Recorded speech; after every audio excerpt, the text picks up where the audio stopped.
Terakhir kemarin kita sudah bahas mengenai kaum Intokiyah yang didatangi oleh 3 orang utusan, yang mana ketiga-tiganya didustakan oleh kaum ini. 3 utusan ini hendak dibunuh oleh kaum Intokiyah. Kemudian datanglah dengan tergesa-gesa seorang laki-laki dari penghujung kota. Wajah amin aqsal madinati rajulu yas'a. Itu. Maka datanglah seorang laki-laki dari penghujung kota, yas'at, dengan tergesa-gesa. Qala ya qaumit tabi'ul mursalin. Kata laki-laki ini, wahai kaumku, ikutilah para utusan itu. Ittabi'u man la yas'alukum ajra wa hum muhtadun. Ikutilah dia yang tidak minta upah dari kalian semua, sedangkan mereka diberikan petunjuk oleh Allah Subhanahu wa taala. Itu kata laki-laki itu. Laki-laki ini kalau kita lihat dari tafsir namanya Habib. Ada yang menyebut Habib si tukang tenun, ada yang menyebut Habib si tukang kayu, ada juga Habib An-Najjar. Banyak tafsir yang menyebutkan laki-laki ini namanya Habib. Beliau ini entah nabi atau waliullah. Allah Subhanahu wa taala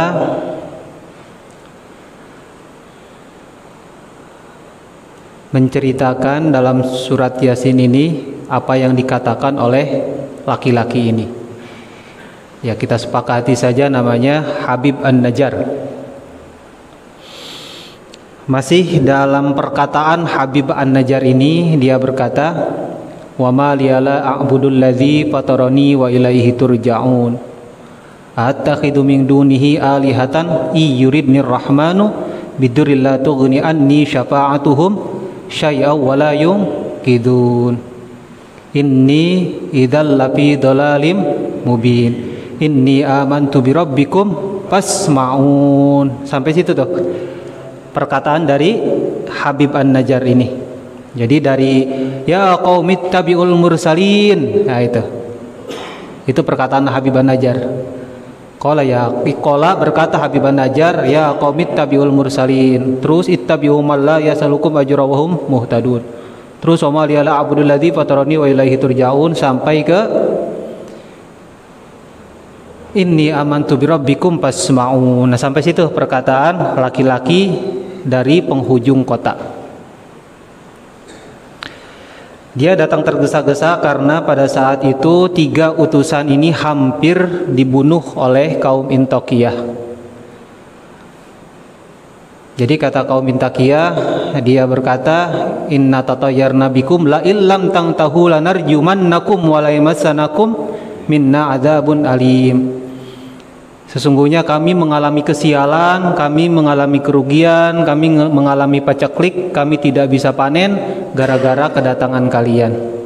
Kalau kalian tidak menghentikan dakwah kalian, maka kami akan segera melakukan penyiksaan terhadap kalian dengan cara dirajam. Itu.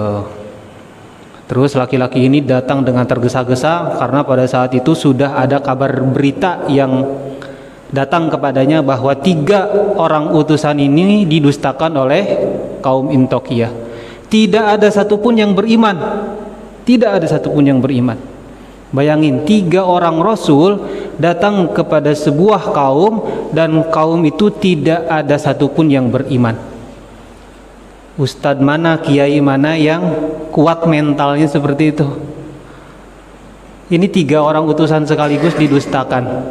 Satu-satunya yang beriman ya ini laki-laki ini. Wajah amin aqsal madinati. Nah itu rajulun. Ada yang mengatakan memang semuanya tidak beriman. Laki-laki ini awalnya sudah beriman kepada ajaran Nabi Isa alaihi salam. Maka terusan dari perkataan Habib An-Najjar ini, wa ma liyala a'budul ladzi fatarani. Mengapa aku tidak beribadah kepada zat yang menciptakanku. Nah, ini kesadaran tertinggi seorang hamba. Apa? Kesadaran tertinggi seorang hamba di sini. Jadi dia menghambakan diri kepada Allah, kepada Tuhannya yang menciptakan atas dasar rasa syukur. Nah, di sini nih puncaknya kesadaran penghambaan seorang hamba adalah ketika dia merasa bahwa dulu tidak ada, dia sendiri dulu tidak ada, dan sekarang diadakan oleh Allah Subhanahu wa ta'ala. Yang menciptakan saya adalah Allah. Kenapa saya tidak beribadah kepadanya? Itu. Wa ma liyala a'budul ladzi fatarani. Kenapa aku tidak beribadah kepada zat yang menciptakan aku? Nah, ini adalah kesadaran tertinggi dari seorang hamba, bahwa dia menghambakan Tuhannya karena rasa syukur. Dan begitupun baginda Nabi Muhammad SAW, kan gitu kan, khuluquhul Quran. Baginda Nabi itu adalah akhlaknya adalah akhlak Al-Quran. Apa yang beliau kerjakan itu adalah semuanya Al-Quran semua itu. Makanya beliau mengamalkan ayat ini. Pernah ada satu hadis yang semua kita sudah tahu hadis itu, minimal sudah pernah dengar satu hadis ini. Hadis ini diceritakan oleh Aisyah radhiyallahu anha. Kata Aisyah, anna Nabi sallallahu alaihi wasallam, adalah Nabi sallallahu alaihi wasallam, kana yaqumu minal laili hatta tatafattara qadamahu. Beliau sallallahu alaihi wasallam sering melakukan salat malam sampai kedua telapak kakinya bengkak-bengkak. Maka Aisyah berkata, lima tasna'u hadza ya Rasulullah, kenapa engkau melakukan demikian wahai Rasulullah? Wa qad ghafarallahu laka ma taqaddama min dhanbika wa ma ta'akhkhar. Bukankah engkau sudah dijamin dosamu sudah diampuni oleh Allah, baik yang lalu ataupun yang akan datang? Bukan artian Nabi memiliki dosa, bukan gitu kan, terus diampuni oleh Allah, bukan. Nabi SAW itu ma'asum, dijaga dari berbuat dosa. Apa kata beliau? Apala uhibbu an akuna abdan syakura. Tidak bolehkah aku menyukai menjadi seorang yang pandai bersyukur?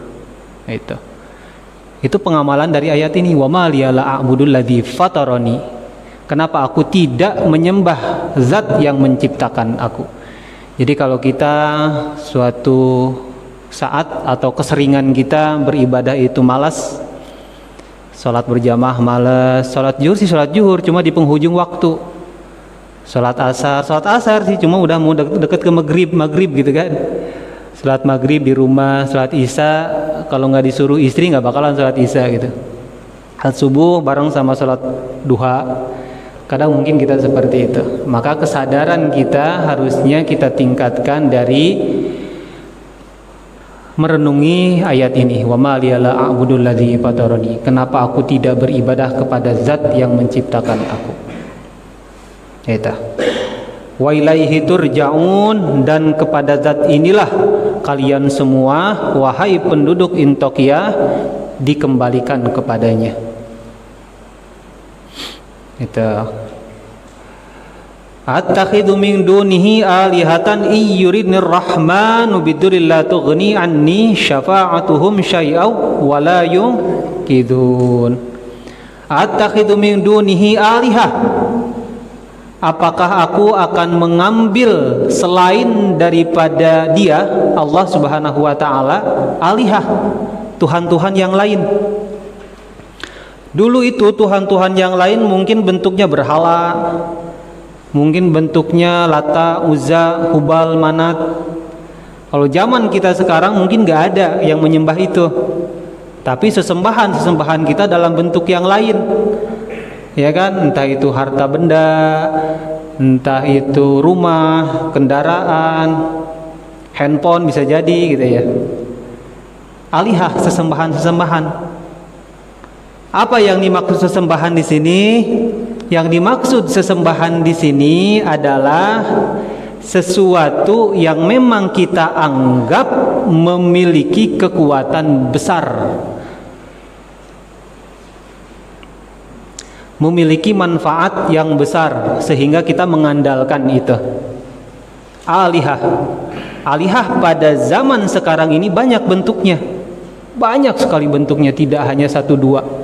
Dulu mah gampang membedakannya, bentuknya berhala dulu, tapi sekarang mengharapkan kepada orang lain selain daripada Allah, meminta kepada yang lain selain daripada Allah. Alihah, sesembahan-sesembahan yang lain. Atakhidu min dunihi alihatan.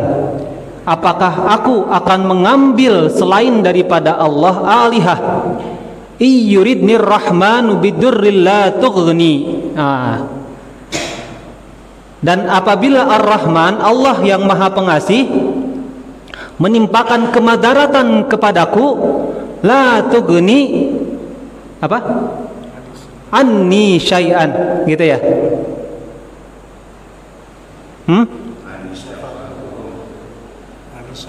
Iyuridnir rahmanu bidurri la tughni anni syafa'atuhum syai'a.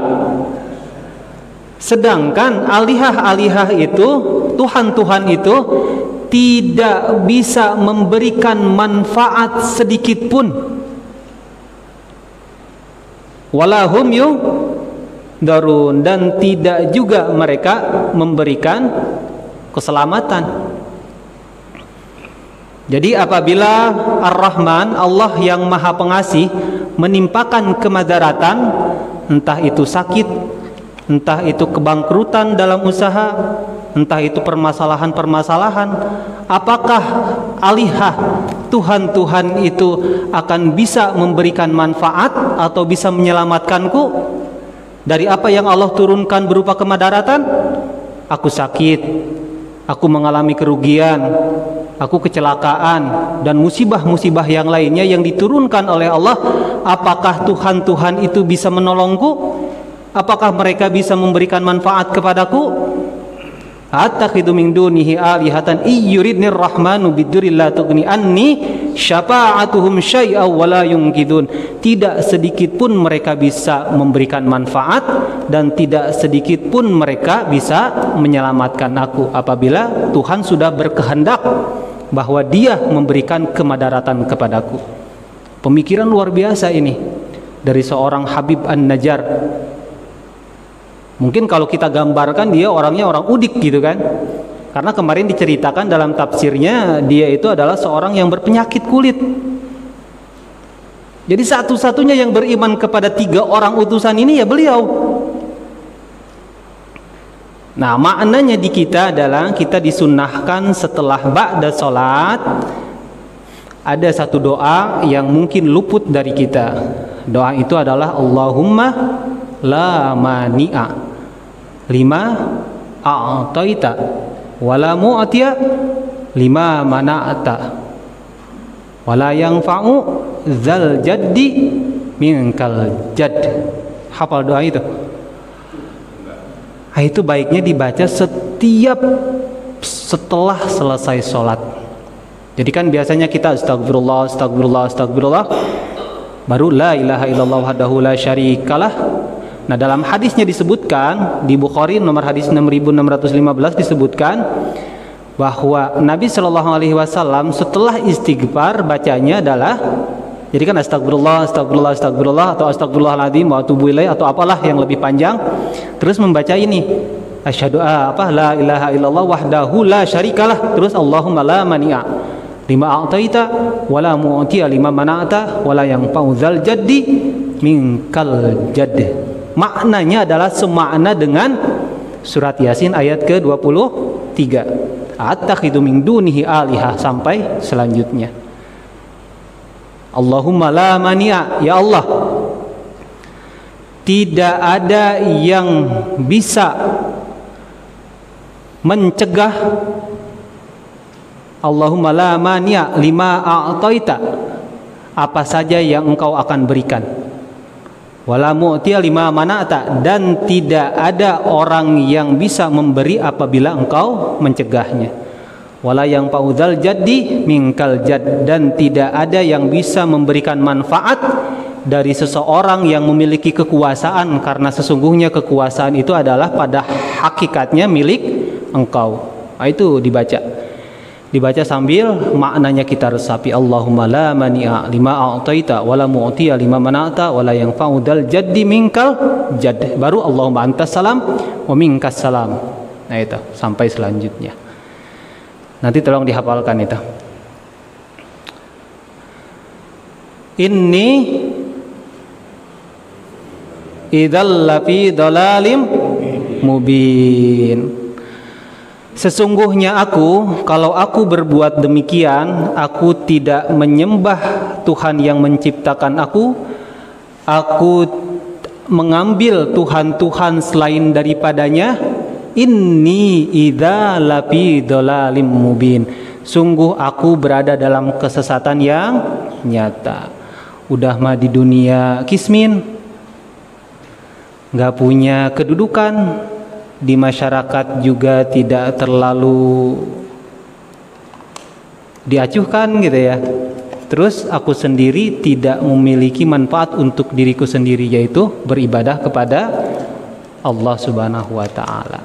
Inni idza lafi dhalalim mubin. Sungguh aku berada dalam kesesatan yang nyata. Maka daripada itu, inni amantu bi rabbikum fasma'un. Setelah tadi berkata seperti itu kepada kaumnya, ya qaumi ittabi'ul mursalin ittabi'u man la yas'alukum ajra wa hum muhtadun wa ma liya la a'budul ladzi fatarani wa ilaihi turja'un attakhidhu min dunillahi alihatan yuridir rahmani bidurri la tughni anni syafa'atuhum syai'aw wa la yunkidun inni idza lafi dhalalim mubin. Nah, setelah itu dia menghadap kepada 3 utusan. Inni amantu bi rabbikum. Sesungguhnya aku beriman kepada Tuhan kalian, wahai para rasul. Fasma'un, maka daripada itu dengarkanlah atau saksikanlah kesaksianku ini. Dan kau menjadi saksi, wahai 3 utusan, nanti di hadapan Allah bahwa aku beriman kepada kalian. Nah, itu. Inni amantu bi rabbikum fasma'un. Ayat selanjutnya. Qila dukhulil jannah. Apa artinya?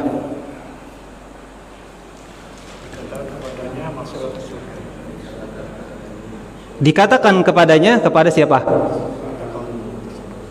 Kepada laki-laki itu, kepada Habib An-Najjar, apa katanya? Masuklah ke dalam surga.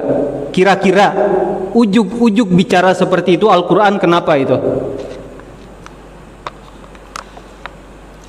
Ketika kita baca Yasin malam Jumat, pernah nggak baca terjemahannya terus kita merenung, ini kenapa ya?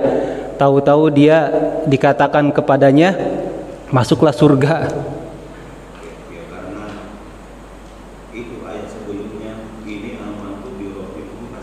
Inni amantu bi rabbikum fasma'un. Ya. Penduduk Intokia yang tadinya sudah siap-siap akan mengeksekusi 3 utusan ini, dia berbalik menyerang si Habib An-Najjar. Berbalik menyerang laki-laki ini dengan cara dipukuli. Dipukuli, jatuhlah Habib An-Najjar. Tidak sampai situ, Habib An-Najjar diinjak-injak sampai isi perutnya termasuk ususnya itu keluar melalui lubang anus. Yang tadinya mau membunuh 3 utusan dengan cara dirajam, jadi penduduk Intokiyah ini menyerang laki-laki ini. Diserang sampai meninggal saat itu juga. Makanya lanjutan ayatnya adalah qila dukhulil jannah. Dikatakan kepada laki-laki ini masuklah surga. Menurut ahli tafsir, ini satu-satunya orang yang langsung masuk surga tanpa ada proses terlebih dahulu.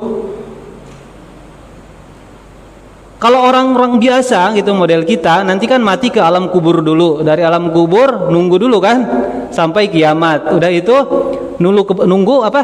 Kebangkitan. Setelah itu nunggu digiring ke alam mahsyar. Setelah itu ada di alam mahsyar. Setelah itu terus ada hisab, mizan, apa namanya?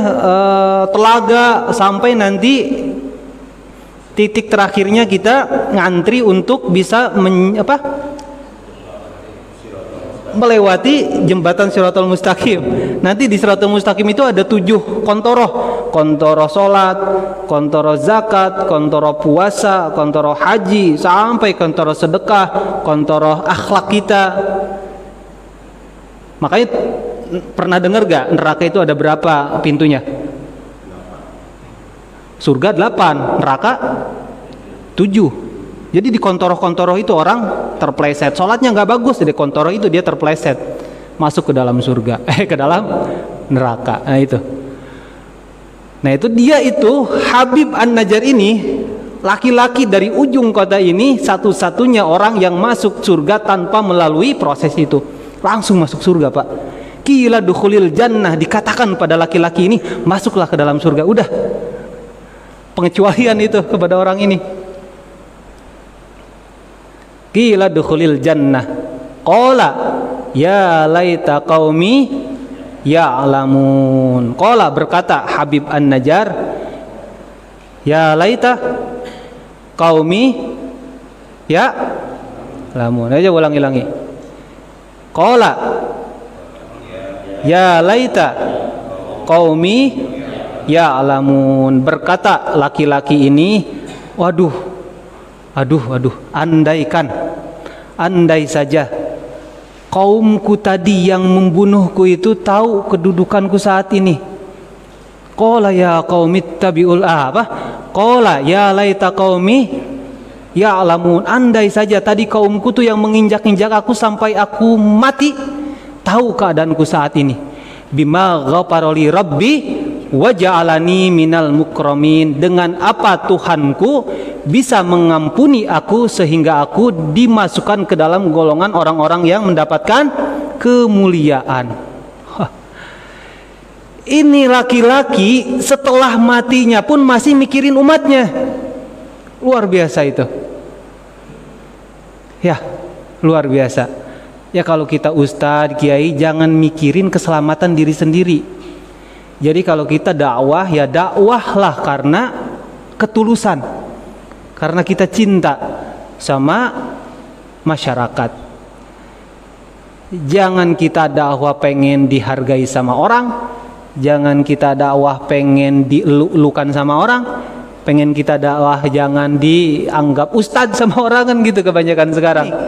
Laki-laki ini sampai mati pun dia masih memikirkan umatnya. Andaikan nih, kata Habib An-Najjar, andaikan aku takdirkan oleh Allah supaya aku bisa kembali lagi ke dunia, maka aku akan ceritakan keadaanku pada kaumku tadi yang membunuhku supaya mereka beriman semua. Luar biasa ini. Qala ya laita qaumi ya'lamun bima ghafara li rabbi wa ja'alani minal mukramin. Nampaknya sudah isya Bapak-bapak. Nanti kita selesaikan. Ini belum selesai cerita ini. Apa yang terjadi sama kaum Intokiyah ini nanti kita selesaikan di ba'da subuh besok.